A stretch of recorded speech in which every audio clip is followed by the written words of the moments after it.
እንግዲህ ዳጣ በክፍል 3 ማለት ነው። ዳጣና ናታን ከውጭ ወደ ቤት ሲመጡ አቶ ደረጀና ማርታ እንዲሁም ኤቢ ዋው ነው ሳሎን ተቀምጠው እየጠበቋቸው እያለ እነሱም መጥተው ነበር ያለቀው ማለት ነው። ሰላም ሰላም ውድ ቤተሰቦች እንደምን አላችሁ? ደህና ናችሁ ወይ? ከተመቻችሁ ላይክ፣ ሸር፣ ሰብስክራይብ ማድረጋችሁን አትርሱ። አሁን በክፍል 4 ይዤላችሁ መጥቻለሁ ማለት ነው። እንግዲህ ወይዘሮ ማርታ ማለት ነው ዳጣን አንገቷን ይዛ አንቺ ሌባ እንዴት አይንሽን በጨው አጥበሽ ከቤቴ ትመጫለሽ እያለች በጣም እያስጨነቀቻት ነበረ ማለት ነው። ዳጣ ደግሞ ምንድን ነው የተፈጠረው? ምንድነውን? ያልሰረኩም እኔ ሌባ አይደለሁም እያለች እንግዲህ እሷ ምንቃርጋ ይዛታለች። በይ ተናገሪ፣ ሳትናገር ያለቅሽም እያለኝ በጣም እያስጨነቀቻት ነበረ ማለት ነው። አቶ ደረጀም ኧረ እባክሽን ማርታ ተረጋጊ፣ ምንድን ነው እባክሽን ተረጋጊ ቢላትኝ እሷም አልሰማም ታምጣት እያለች አንቃታለች ማለት ነው። እንግዲህ ዳጣዬ ምንድን ነው እባክሽን ምንም አላደረግኩም ብትላት ልትሰማት አልቻለችም። ናታንም እባክሽንም አየታያትኝ ትሞትብሻለች ቢላትኝ ድብን ትበል ትናገራት እያለች ነበረ ማለት ነው። እንግዲህ ለቃታለች። በስንት መከራ በስንት ግልግል ለቃትኝ ወደ ክላሷ ሄዳለች ዳጣ። አቶ ደረጀም ሄዶም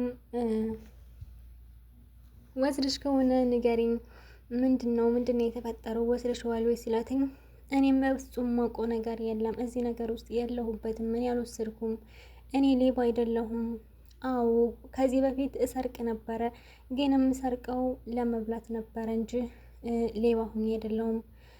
ግን እሰርቅ ነበር ድሮ እንጂ አሁን ግን እናንተን ካገኘ በኋላ አልሰርቅም።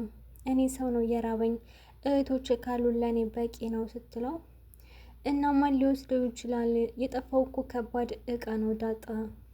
ማርታ ልክ ናት፣ በጣም ከባድ እቃ ነው የጠፋው። ስለዚህ እዚህ ቤት ደግሞ ማንም የሚወስድ የለም። ከዚህ በፊት እንደዚህ አይነት ነገር ተፈጥሮ አያውቅም።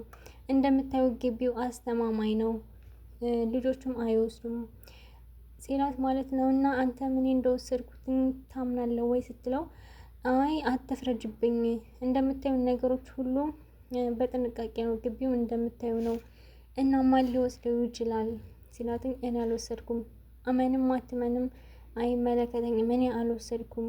ግን እኔ እዚህ ቤት መምጣቴ እንደዚህ ከረበሻችሁ ችግር የለውም እሄዳለሁ፣ ወደ ነበርኩበት ቦታ እመለሳለሁ ስትል አይ እንደሱም አይሆንም የኔ ልጅ ሲላትኝ አቶ ዶርጄ ማለት ነው የኔ ልጅ ብላ ተደስታ ወይ ክላስ በጣም ያምራን እዚህ ነው ወይ የተወለድኩት እያለች ነበር ማለት ነው። እያለቀሰች የነበረ የኔ ልጅ ስላት እንግዲህ ባንዴ የኔ ጠፋው ማለት ነው። ደስታው ወዳው ነው የተመለሰው። እንግዲህ ዳጣዬ በጣም ነው የምታሳዝነው። እኔ ሰው ነው እንጂ ራበኝ፣ ብር መስረቅ አሁን አልፈልግም፣ ግን እህቶች ካሉ ለእኔ በቂ ነው እያለችው ነበረ። አቶ ደረጀም እየተረጋጋ ሰው ነው። ሙሉ ለሙሉ ሰው ወስዳለች ብሎ አላመነም። አንዳንድ ጊዜ ሳናይ መፍረድ በጣም ከባድ ነው። እንግዲህ ወይዘሮ ማርታ በጣም ስሜታዊ ስለሆነች እና ኤቢ መጀመሪያም ስለገፋፋቻት እንዲሁም ደግሞ ከክላስ ስትወጣ ይቻታለሁ ስላለቻት ነው በጣም የተናደደችው መሰለኝ። ግን እንግዲህ ኤቢ እንደወሰነችው ስትሰማ አንቃ ነው የምትገላት ብዬ አስባለሁ። ያው የራሷ ልጅ ስለሆነ ምንም አታደርጋትም፣ ግን ያው የሚገባትን ታገኛለች። እና ውሃ ደግሞ ወደ ናታን ክላስ ሄዳ ናታንዬ አጫውተኝ ስትለው ወይ ውሃ ደግሞ አሁንም ህጻንነትሽ አልለቀቀሽም እንዴ? አሁን እኮ ትልቅ ሰው ሆነሻል ሲላትኝ ወይ አንተ ደግሞ እያለች በጣም ደብሮኛል፣ ዳጣን እንደዛ ሲናገሯትም ደብሮኛል እያለች ነበረና ዳጣን ትወዳታለች ሲላትኝ አዎ በጣም ነው የምወዳትኝ። እና ሰላምዬንስ ሲላትኝ አዎ ሰላምዬንም በጣም ነው የምወዳትኝ ስትለው ማለት ነው። አቤጊንስ ሲላትኝ አቤጊንም እወዳታለሁ ግን ቅድም የጠፋች የመታችኝ ጥፊ አሁንም ድረስ አለ እያለች ነበርና በጣም ቅብጤ ናት። ዋዬ እንግዲህ እኮ ብትመታሽም ችግር የለውም ኤቢ እህትሽ ናት፣ ታላቅ እህትሽ ናት፣ ስለዚህ ችግር የለውም ሲላት ማለት ነው። እሷ እኮ ታላቅ እህቴ አይደለችም እህቴ ናት ስትለው ወይ ውሃ ሆነሽ ቅሪ ብሎ የረገመች ሰው አለ እንዲህ ሲላትኝ ወይ አንተ ደግሞ መጽሐፍ ማንበብ አይሰለችህም እንዴ ምናምን እያለች ተነሳ ስትሄድ ማለት ነው። በይበሩን ዝጊው ሲላትኝ እምብዬው አልዘጋም ስትለው በኋላ አንቺና ዳጣን ኬክ ልጋብዛችሁ ነበር እንደውም ትቼዋለሁ ሲላትኝ ወይ እሺ በቃ ብላ ዘግታው ሄዳለች ማለት ነው። እንግዲህ ግብዣ ሲላትኝ እንግዲህ ልጆች እንደዚህ ነን፣ በትንሽ ነገር እንታለላለን ማለት ልጆች እንደዚህ ናቸው። እና ውሃ ወደ ሳሎን ስትሄድ ኤቢ ከሳሎኑ ነበረች እና ምንድን ነው የት ነበርሽ? እና ናታንና ዳጣ በአንድ ላይ ናቸው ስትላት ምን እያወሩ ነው ስትላት እኔ እንጃ ግን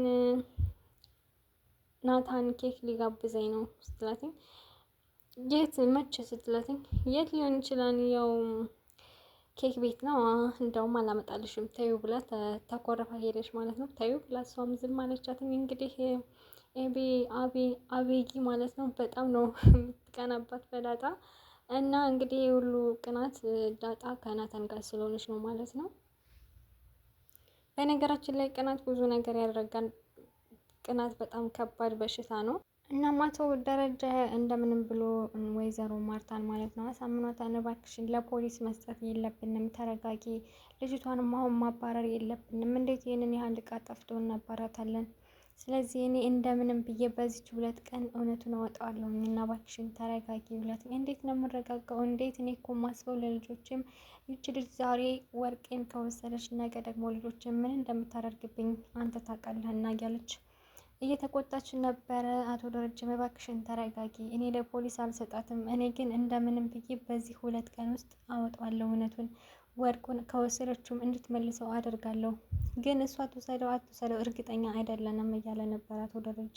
እንዴት ነው ለዚች ልጅ በዚህ ልክ የምትከላከልለት? አሁኑኑ አስወጣልኝ ፖሊስ አምጥቼ ሳላስወጣት ወይንም ሳላስቀፈድዳት እያለች ነበረ ወይዘሮ ማርታ ማለት ነው። ያው እንግዲህ ልክ ናትኝ ብላለች ዳጣዬም ያው እኔ ስለሆንኩ እንግዲህ አትጠረጥርም አይፈረድባትም ብላለች። እውነት ነው ግን እንደምንም ብሎ ያው ያደራ ልጅ ናት ብሏታል። እንግዲህ እሷም እሺ ብላ በቃ አምናዋለች ማለት ነው። ናታንም ዳጣንና ውሃዬን ኬክ ሊጋብዛቸው ወደ ውጭ ይዟቸው ሄዷል። አቤጊ ደግሞ ይህንን አታውቅም። ያው የት ሄደው ነው ምናምን ትላመታ ለሰላም ማለት ነው። የሉም ጋሽ እናትዬም አሁን ነው የወጡትኝ እና ናታንም ከክፍሉ የለም ስትላት አዎ ከክፍሉ እንደሌለማ አውቃለሁኝ የት እንዳለ ነው እንጂ የማላውቀው ስትል ለምን አትደውይለትም ስትላትኝ አይ ስደውልለትም አይመልስም እና መጽሐፍ ቤት ነው እያነበበ ይሆናል ምናምን ስትላት እና ለምን ቴክስት አይመልስም እያለች በጣም እየተናደደች ነበረ ማለት ነው። ያቺ ሌባስ የት ናት ስትላትኝ ዳጣዬን ነው ስትላትኝ ምንድን ነው አንቺ ይቺ ልጅ ደግሞ አንቺም ስሟን አቆላምጠሽ ነው የምትጠሪው? እዚች ልጅ ፍቅር የያዛችሁ ሁላችሁ ናችሁ እንዴ ስትላትኝ ኤቢ በቃ ይዞሽ ብላ ትታት ሄደች ማለት ነው። በጣም እንግዲህ ቁጣ እያላት ነው በጣም አቤጊ ማለት ነው። ግን ዳጣ ምንም አልመሰላትም እንደዛ ብትባልም አቶ ደረጀ ልጅ ስላላት ብቻ በጣም ደስ ብሏታል። እንግዲህ እረስተዋለች ብዬ አስባለሁኝ። ግን ማን የወሰደው? እኔ አልወሰድኩም እመኝኝ እያለች ነበር ለሰላምዬ ማለት ነው። እኔ አልወሰድኩም በፍጹም እኔን ሌባ አይደለሁም እያለቻትኝ ነበረ። እሷም ያጋጥማል አይዞሽ ዳጣዬ እያለቻትኝ እያጽናናቻት ነበረ ማለት ነው። እና ናታንም ኬኩን ሲጋብዛቸው ማለት ነው። ዋዬ ግን የማየን አይተሻል እንዴ ምናምን ሲላትኝ አዎ አይቻለሁ፣ ግን ኬክ ትጨምሩልኝ ያላችሁ ስትለ ማለት ነው። እንጨምርልሻለን አይተሻል እንዴ ስትላት ዳጣ አዎ አይቻለሁኝ እማዬ ከማዬ ክላስ ስትወጣ ያው ከዚህ በፊት ከክላሷ ስትወጣ አይታታለች አቤጊን ማለት ነው። ውሃዬ አይታታለች ስትወጣ ከክላሷ ከእናቷ ክላስ ስትወጣ ስላየች ነው እንግዲህ እና አንዱን አይቼ ላየው ስል ሁሉንም በጥፊ መታችኝ ብላ ነገረቻቸው ማለት ነው። የልጅ ነገር እንግዲህ ያየውን አይደብቅም፣ ልጆች ያዩትን አይደብቁም እና እንደዛ ብላ ስትነግራቸው እነሱም በጣም ተደናግጠዋል። እና ናታን በጣም ጎበዝ ነው፣ አወጣጧታን ማለት ነው። እንግዲህ ወደ ቤት ተመልሰው ሲሄዱ ኤቢ ወይንም ደግሞ አቤጊ ከሳሎን ተቀምጣ ነበረ እና እንደዚህ እየተያዩ ነበር ማለት ነው። እየተገለማመጡ ነበረ ኤቢና ዳጣ። እንግዲህ ዳጣ በቃ ስልክ ላወራ ነው ብላ ተነስታ ስትሄድ የት ነበራችሁ? ምን እያደረጋችሁ ነው? ምናምን ብላ ዋዬን ስትጠይቃትኝ አቤጊ ማለት ነው ናታ እንዳትናገሪ ብሎኛል ስትላትኝ ምንድን ነው ለምንድን ነው ለምኑ ነው እንዳትናገሪ ያለሽ ስትላትኝ ኬክ እንደጋበዝን ነው ብላ ያው ነገረቻት ማለት ነው። እና ከማን ጋር ነው የጋበዛቻችሁ? ከዳጣ ጋር ነው ስትላት አዎ አለቻት ማለት ነው። እሺ ለማን ነው እንዳትናገሪ ያለሽ ስትላትኝ፣ አይ በቃ እንግዲህ ደክሞኛል ነገ እናወራለን ብላ ትታት ሄደች ማለት ነው። እሷም ቀባጥ እያለች እየተናደደች ነበረ። እና ዳጣ እየተመለሰ ስትመጣ ምንድን ነው አንቺ ለምንድን ነው የምትከታተይኝ ምናምን ስትላት፣ እኔ አልተከታተልኩሽም እንደውም አንቺ ነሽ የተከታተልኩሽ ምን አደረግኩሽ ቆይ ምናምን ስትላትኝ፣ ለምንድን ነው የምትከታተይኝ ከናታን ራቂ ምናምን ስትላት፣ ፎንቅ አለብሽ እንዴ ምናምን ስትላትኝ፣ ነገርኩሽ ከናታን ራቂ ስትላትኝ፣ አይ በቃ ፎንቃ ካለብሽ እኔ እንደምንም ተጀናጅኜ አመጣልሻለሁ ምናምን እኔ ወንዶች ጋር እኔ እንደ ሴት ነው እንጂ እንደ ፍቅረኛ እንደ ፎንቃ ማየት አልችልም እያለች ነበረ ማለት ነው ዳጣ። እና እንደዛ ስትል በጥፊ ልትላ ስትል፣ አይ ማን ታናሽ ማን ታላቅ እንደሆነማ እንድትመችኝ አልፈቅድልሽም ብላ እጇን ያዘቻት ማለት ነው። ሰላም እየመታ ምንድን ነው እናንተ ልጆች ምን እያደረጋችሁ ነው? እንደዚህ እያደረጋችሁ ጋሽ ቤይ ቆጣ ምናምን ብላ አገላገለቻቸው ማለት ነው። እና ዳጣም ያው ተቆጥታ ወጥታ ይላለች ማለት ነው። በጣም የቤጊ ቅናት በጣም ከአቅም በላይ ሆኗል ማለት ነው። አልተቻለችም እንግዲህ ሁሉንም ነው እየረባበሸቻቸው ያለችው። እንግዲህ ናታንዬ በጣም አስተዋይ ልጅ ስለሆነ አቶ ደረጀን ጠርቶ ወደ ክፍሉ እንግዲህ ትዬ ወርቁን ጠፋብኝ እያለች ነበር አይደል ሲለው፣ አዎ ምንድን ነው የምታውቀው ነገር አለ እንዴ ምናምን ሲለው፣ አይ ውሃዬ እንደማትዋሽ በጣም እርግጠኛ ነኝ እና ከቤጊ ኪስ ውስጥ ጌጣጌጡን እንዳየችው ነግራናለች።